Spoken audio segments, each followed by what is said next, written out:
오늘 우리에게 주시는 하나님 말씀을 함께 봉독하도록 하겠습니다. 오늘 우리에게 주시는 하나님 말씀은 구약성경 시편 146편 1절부터 10절까지의 말씀입니다. 이제 시편 146편 1절부터 10절까지의 말씀을 한 목소리로 봉독하도록 하겠습니다. 할렐루야, 내 영혼아 여호와를 찬양하라. 나의 생전에 여호와를 찬양하며 나의 평생에 내 하나님을 찬송하리로다. 귀인들을 의지하지 말며 도울 힘이 없는 인생도 의지하지 말지니 그의 호흡이 끊어지면 흙으로 돌아가서 그날에 그의 생각이 소멸하리로다. 야곱의 하나님을 자기의 도움으로 삼으며 여호와와 자기 하나님에게 자기의 소망을 두는 자는 복이 있도다. 여호와는 천지와 바다와 그 중에 만물을 지으시며 영원히 진실함을 지키시며 억눌린 사람을 위해 정의로 심판하시며 줄인 자들에게 먹을 것을 주시는 이시로다. 여호와께서는 갇힌 자들에게 자유를 주시는도다. 여호와께서 맹인들의 눈을 여시며 여호와께서 비굴한 자들을 일으키시며 여호와께서 의인들을 사랑하시며 여호와께서 나그네들을 보호하시며 고와 가부를 붙드시고 악인들의 길은 굽게 하시는도다. 시온아, 여호와는 영원히 다스리시고 내 하나님은 대대 통치하시리로다. 할렐루야. 아멘. 우리가 발을 딛고 살아가는 이 세상 자연 만물을 자세히 들여다보면 참 놀라운 신비를 발견하게 됩니다. 혹시 파보나치 수열이라는 말이나 황금 비율이라는 말을 들어보신 적이 있으실까요? 한번 사진을 띄워봐 주시면 이 해바라기 씨의 나선형 구조가 이 파보나치 수열을 나타내는 정확한 모양이라고 이야기합니다. 그래서 이 모든 곽이 완벽하게 들어맞는 황금 비율을 가지고 있다라고 이야기하는데요.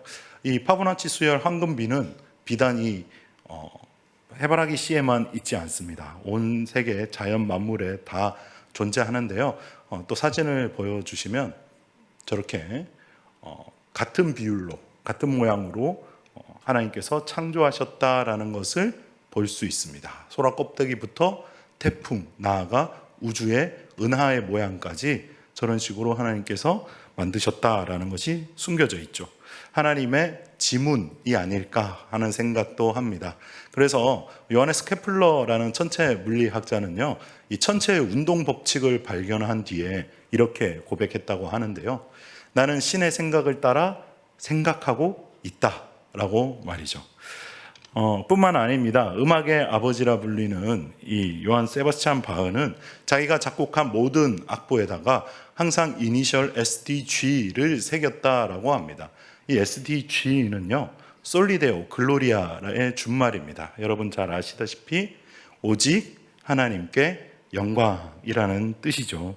위대한 예술가들도 자신의 재능이 어디에서 왔는지 알고 그 근원을 찬양하는 놀라운 일들을 했었는데요.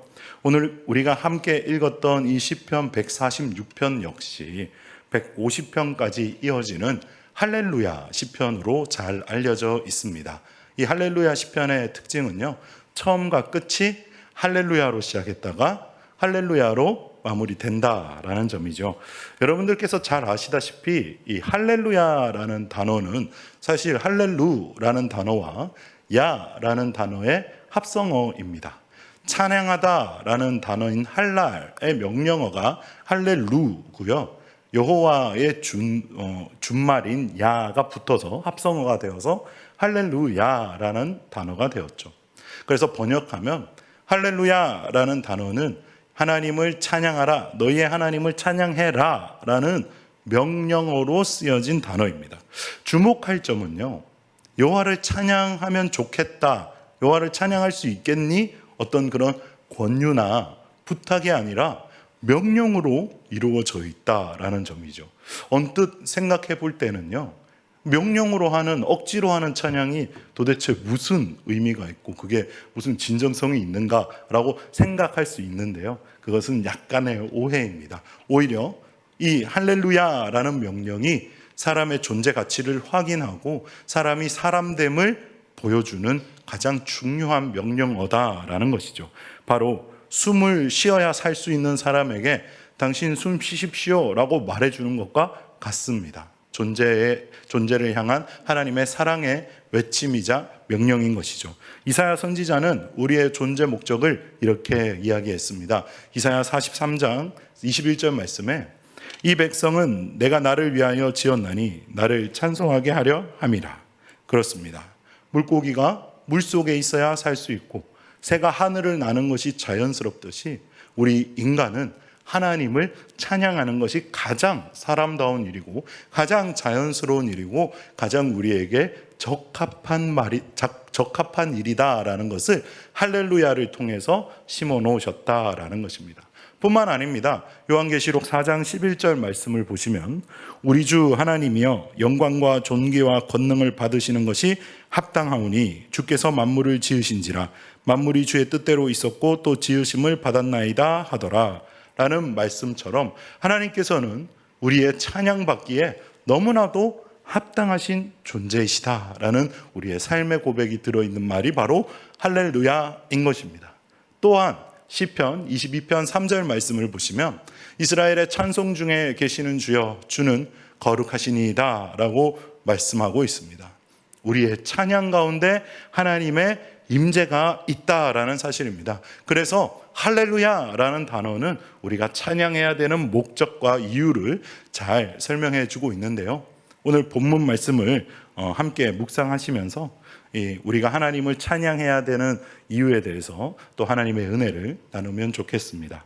우리가 하나님을 찬양해야 할 첫 번째 이유는요, 세상의 그 어떤 대상도 우리의 참된 안식처가 될 수 없으며 오직 하나님만이 유일한 우리의 도움이 되시기 때문입니다. 오늘 본문 3절과 4절 말씀은 인간의 실존적인 한계를 잘 보여주고 있는데요. 네, 말씀 띄워주시죠. 기인들을 의지하지 말며 도울 힘이 없는 인생도 의지하지 말지니 그의 호흡이 끊어지면 흙으로 돌아가서 그날에 그의 생각이 소멸하리로다 라고 말씀하십니다. 여기서 귀인이라고 번역된 히브리어는 네비딤이라는 단어인데요. 이 네디빔이라는 단어는 권력층 그리고 정치 지도자들을 뜻하는 단어입니다. 우리는 살아가면서 이런 사람들을 의지하고 싶은 유혹을 마주칠 때가 종종 있습니다. 나보다 힘이 많고 나보다 재력이 많고 나보다 권력이 많은 사람한테 무언가 좀 잘 보여서 내 일이 내 삶이 좀 더 윤택해지지 않을까, 내가 승진할 수 있지 않을까라는 유혹들을 받을 수가 있죠. 당장 내 손을 잡아줄 것 같은 그 힘 많은 사람에게 의지하고 싶은 것은 어떻게 보면 자연스러운 일이라고 할 수 있을 정도로 우리는 그 일에 대해서 갈구하는 편입니다. 그런데 시편 기자는 단호하게 이야기합니다. 그들을 의지하지 말라.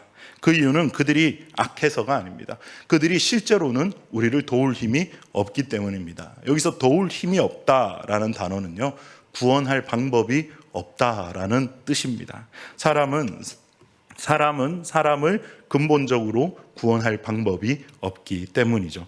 시인은 그 이유를 인간의 생명이 호흡이 끊어지면 흙으로 돌아간다라고 명확히 밝히고 있습니다. 아무리 대단한 권세를 휘두르던 사람도, 어떠한 업적을 남긴 사람도 한계가 명확합니다. 알렉산더 대왕도, 천하를 호령했던 진시황도 결국 다 죽어 한 줌의 재가 되고 말았습니다.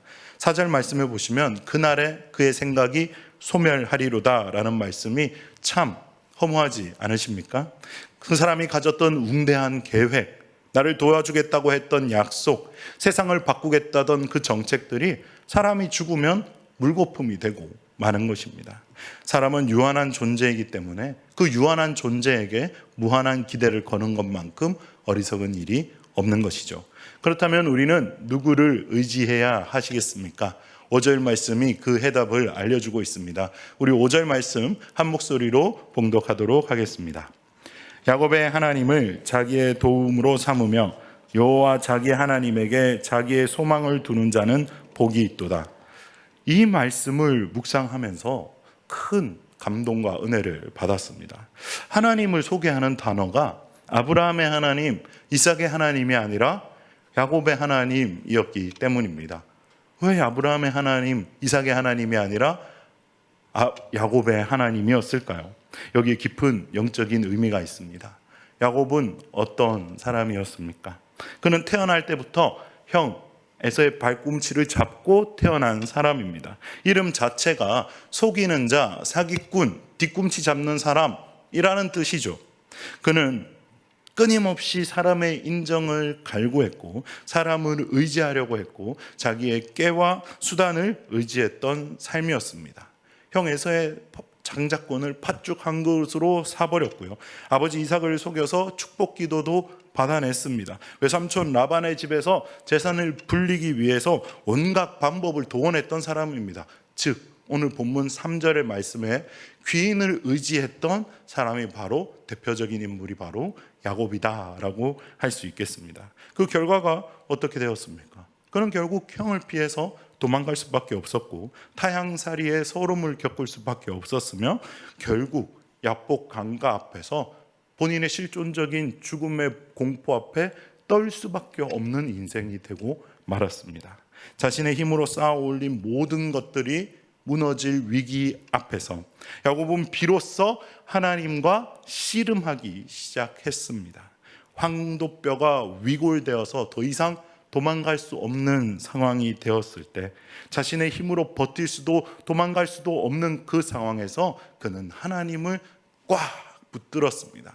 하나님을 꽉 붙들고 축복해 주지 않으시면 놓지 않겠다라고 하나님께 매달리고 하나님을 의지하는 삶을 선택했습니다. 그 결과 우리는 너무나 잘 알고 있지 않습니까?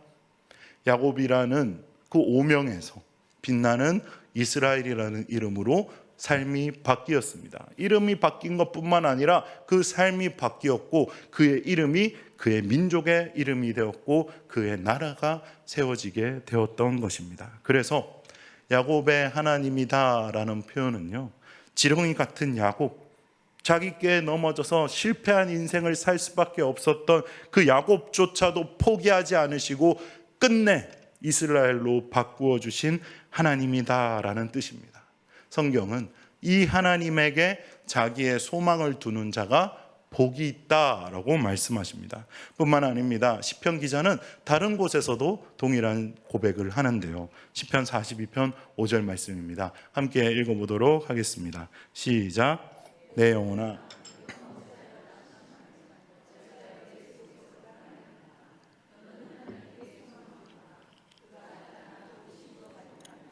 내가 여전히 찬송하리로다. 아멘. 우리가 때때로 살면서 낙심하고 때때로 불안해하는 이유는 소망의 닷을 흔들리지 않는 하나님에게 둔 것이 아니라 세상에 내렸기 때문입니다. 약속을 반드시 지키시는 하나님, 야곱의 하나님께 소망을 둘 때 우리는 불안을 이길 수 있는 것이죠. 그래서 하나님께 소망을 둔다라는 것은 하나님을 기뻐한다라는 뜻입니다. 시편 37절 4절 말씀을 보시면 또 여호와를 기뻐하라. 그가 내 마음의 소원을 내게 이루어 주시리로다.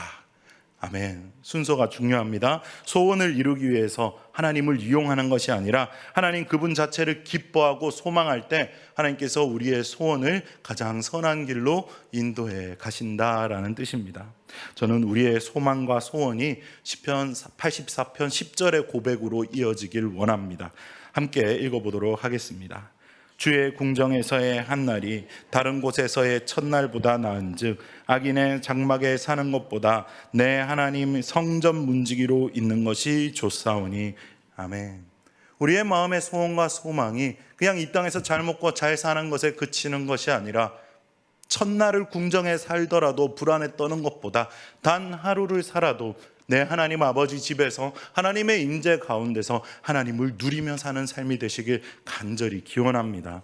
날마다 하나님의 임재 속에 거하며 찬양과 기도로 나아가는 삶, 그것이 바로 우리의 참된 소망인 줄로 믿습니다. 우리가 하나님을 찬양해야 할 두 번째 이유는요, 그분이 온 우주를 창조하셨을 뿐만 아니라 만드신 세계를 영원히 신실하게 붙잡고 계시기 때문입니다. 오늘 본문 말씀 6절 말씀을 보시면 여호와는 천지와 바다와 그 중에 만물을 지으시며 영원히 진실함을 지키시며 라고 되어 있습니다. 그런데 문맥이 조금 어색하시죠? 그래서 새 번역 성경을 한번 보시면 이렇게 번역하고 있습니다. 주님은 하늘과 땅과 바닷속에 있는 모든 것을 지으시며 영원히 신의를 지키시며 라고 번역을 해두고 있습니다. 왜 이런 차이가 발생했을까요? 여기 신이 진실함이라는 단어가 히브리어로는 에메트라는 단어입니다. 이 에메트라는 단어는 원래 이렇게 진리, 진실을 뜻하는 단어로 자주 쓰이기도 하는데요. 또 한 가지의 뜻이 다른 뜻이 있습니다. 충실하다라는 뜻인데요. 왜냐하면 이 단어의 어근이 우리가 잘 아는 아멘, 아만에서 왔기 때문입니다.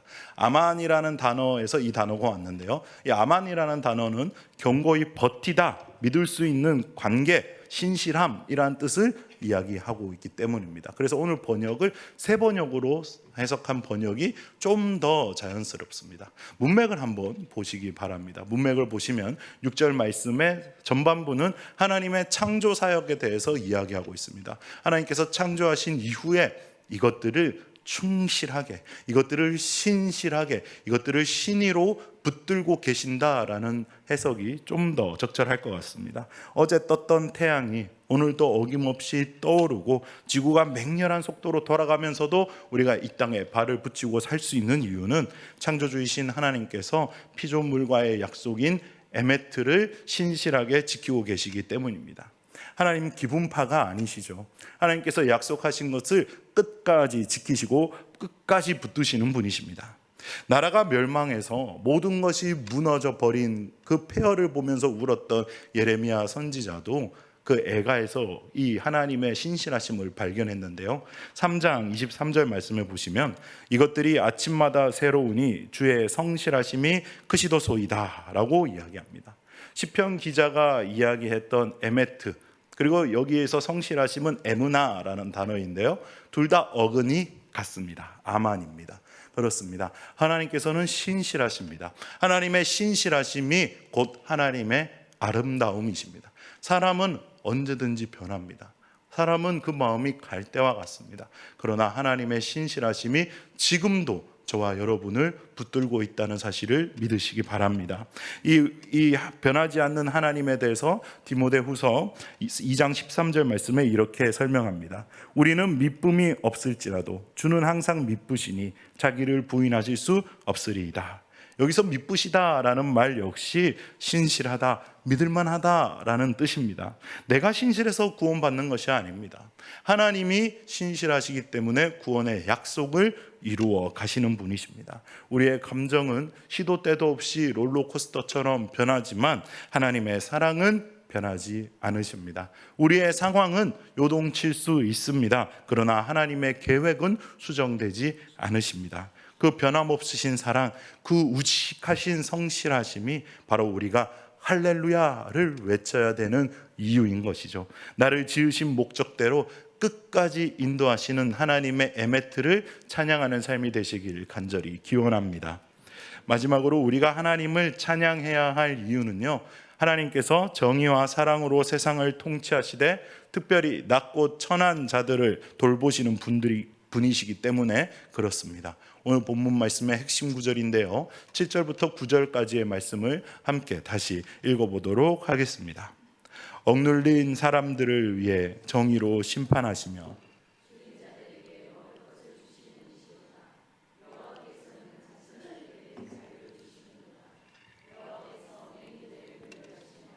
여호와께서 비굴한 자들을 일으키시며 여호와께서 의인들을 사랑하시며 여호와께서 나그네들을 보호하시며 고아와 가부를 붙드시고 악인들의 길은 굽게 하시는도다. 아멘. 하나님께서는 억눌린 자, 줄인 자, 갇힌 자, 맹인, 비굴한 자, 의인, 나그네, 고아, 가부를 붙드시는 하나님이십니다. 이들은 당대 사회에서 가장 존중받지 못하고 가장 보호받지 못하며 법의 사각지대에 있는 사람들이었습니다. 누군가의 도움이 없이는 하루를 연명한다는 것도 보장할 수 없는 삶을 사는 사람들입니다. 그러나 하나님께서는 정의로 심판하셔서 억눌린 자들을 위해 억울함을 풀어주시는 분이십니다. 사랑으로 줄인 자들에게 먹을 것을 공급해 주시는 분이십니다. 권능으로 갇힌 자에게 자유를 허락해 주시며 맹인의 눈을 뜨게 해주시는 분이시다라고 시편 기자는 고백합니다. 한번 상상해 보시기 바랍니다. 만약에 우리가 믿고 있는 이 살아계신 하나님께서 전지전능하신데 만약에 성품이 악하다라고 하신다면 우리 어떠하시겠습니까? 하나님께서 그럴 리 없으시지만 전지전능하신데 악하다라고 해도 우리가 어떻게 할 방법이 없습니다. 피조물인 이상 창조주인 하나님께 뭔가 어떻게 항의할 방법조차 없습니다. 그런데 하나님께서는 악하신 분이 아니라 사랑과 공의의 하나님이시죠. 그래서 약자를 짓밟고 착취하시는 하나님이 아니라 오히려 약자를 사랑하시고 보호하시는 하나님, 그 하나님을 찬양하자라고 시편 기자는 이야기하는 것입니다. 그런데 오늘 본문 말씀을 단순히 그냥 그런 도덕적 개념의 차원으로 받아들이지 않길 원합니다. 이 말씀을 영적인 차원에서 우리 자신에게 좀 적용하면 좋겠습니다. 바로 나는 스스로 꽤 괜찮은 사람이야 라고 생각하실 수 있지만 사실 우리의 실존적인 본질적인 물음에 우리의 본질적인 존재를 한번 들여다보시면 죄와 권세에 억눌려 있었던 자가 누구입니까? 바로 나 자신입니다. 영적인 양식을 먹지 못해서 기갈에 빠져 있었던 사람이 누구입니까? 바로 나 자신입니다. 자신의 욕망과 세상에 갇혀 있던 그 사람 누구입니까? 바로 나입니다. 진리를 알지 못하고 하나님이 눈을 열어주지 않았다면 복음을 접할 수 없었던 눈먼 자 같은 사람 누구였습니까? 바로 저입니다. 죄의 짐에 짓눌려서 고개를 들지 못하고 비굴한 삶을 살 수밖에 없었던 옛사람 누구입니까? 바로 나 자신 아닙니까? 이 말씀에 여러분 나를 대입해서 한번 말씀을 읽어보면 좋겠습니다. 말씀 한번 띄워주시죠. 함께 읽어볼까요? 시작. 여호와께서는 나를 위해 정의로 심판하시며 나에게 생명의 양식을 주시는 이시로다. 여호와께서는 나에게 자유를 주시며 나의 눈을 여시며 나를 일으키시며 나를 사랑하시며 나를 보호하시며 나를 붙드시는 분이시다. 아멘. 그런데 여러분, 하나님께서는 여러분의 이름을 아십니다. 우리 이 말씀을 자기의 이름을 넣어서 한 번 더 읽어보도록 하겠습니다. 시작. 여호와께서는 정죄를 위해 정의로 심판하시며 정죄에게 생명의 양식을 주시는 이시로다. 여호와께서는 정죄에게 자유를 주시며 정죄의 눈을 여시며 정죄를 일으키시며 정죄를 사랑하시며 정죄를 보호하시며 정죄를 붙드시는 분이시다. 아멘. 사랑의 하나님께서 진실로 여러분에게 그러하십니다. 이 사랑이 여러분의 삶에 흘러가기를 간절히 원합니다. 예수님께서 이 땅에 오셔서 회당에서 처음 읽었던 말씀 기억하십니까? 이사야 61장 말씀이었죠. 누가복음 4장 18절 말씀에 주님께서 이렇게 읽으셨습니다. 주의 성령이 내게 임하셨으니 이는 가난한 자에게 복음을 전하게 하시려고 내게 기름을 부으시고 나를 보내사 포로된 자에게 자유를, 눈먼 자에게 다시 보게 함을 전파하며 눌린 자를 자유롭게 하고. 하나님께서는, 예수님께서는 이 땅에 오셔서 이런 일들을 하고 싶으셨습니다. 예수님께서는 이 말씀대로 이 땅에 오셔서 우리에게 우리의 죄를 해방케 하시고 우리의 영적인 눈을 뜨게 하셨고, 세상은 돈 있고 힘 있는 자를 찾지만 예수님께서는 힘없고 가난한 자들을 찾아가셨습니다. 상한 갈대를 꺾지 아니하시는 그 사랑, 꺼져가는 등불을 끄지 아니하시는 그 사랑, 그 사랑의 예수님이 오늘 여러분을 향해 말씀하십니다. 나의 자녀들아 나에게 오라. 그리고 나와 함께 먹자, 나와 함께 살자라고 말입니다. 그 사랑의 하나님을 찬양하는 삶이 되길 간절히 기원합니다. 뿐만 아닙니다. 말씀 7절 말씀 9절 말씀 말미에 보시면 악인의 길을 굽게 하신다라고 말씀하십니다. 악인들이 지금은 승승장구하는 것 같아도 하나님은 결국 그들의 꾀를 무너뜨리시고 의인의 길을 인정하십니다. 이 정의롭고 자비로우신 통치자가 바로 우리의 하나님 아버지 되심이 얼마나 감사합니까? 얼마나 큰 위로가 되십니까? 우리가 약할 때 강함 되시는 하나님, 내가 쓰러져 있을 때 나를 일으키시는 그 하나님의 손길이 오늘 여러분의 삶에 간절히 임하길 기원합니다. 말씀을 맺겠습니다. 시인은 10절 말씀에 웅장한 선포로 시를 마무리합니다. 우리 함께 읽어보도록 하겠습니다.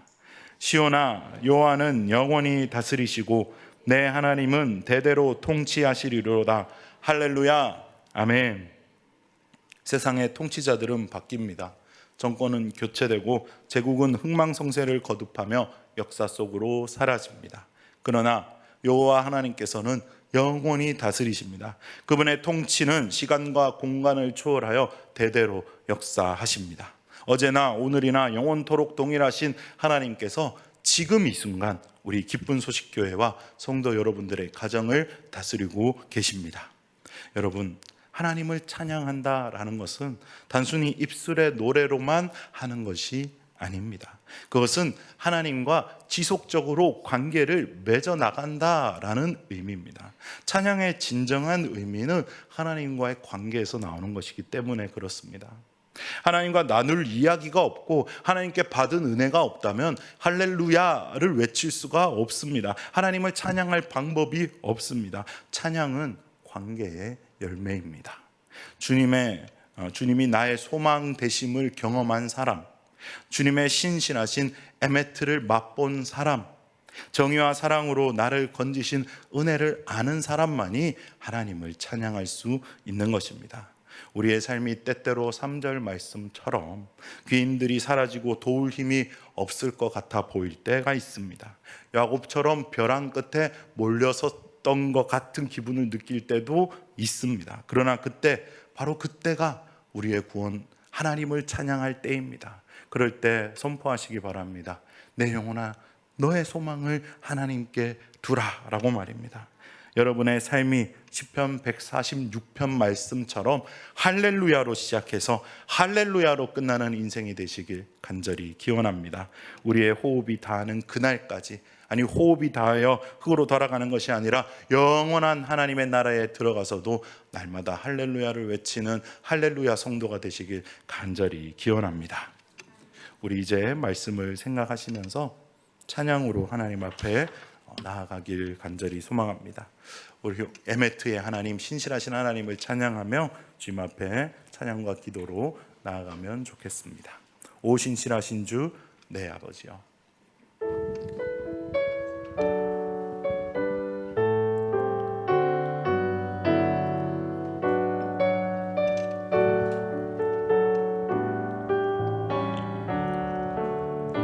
오 신실하신 주 내 아버지여, 늘 함께 계시니 두려움 없네.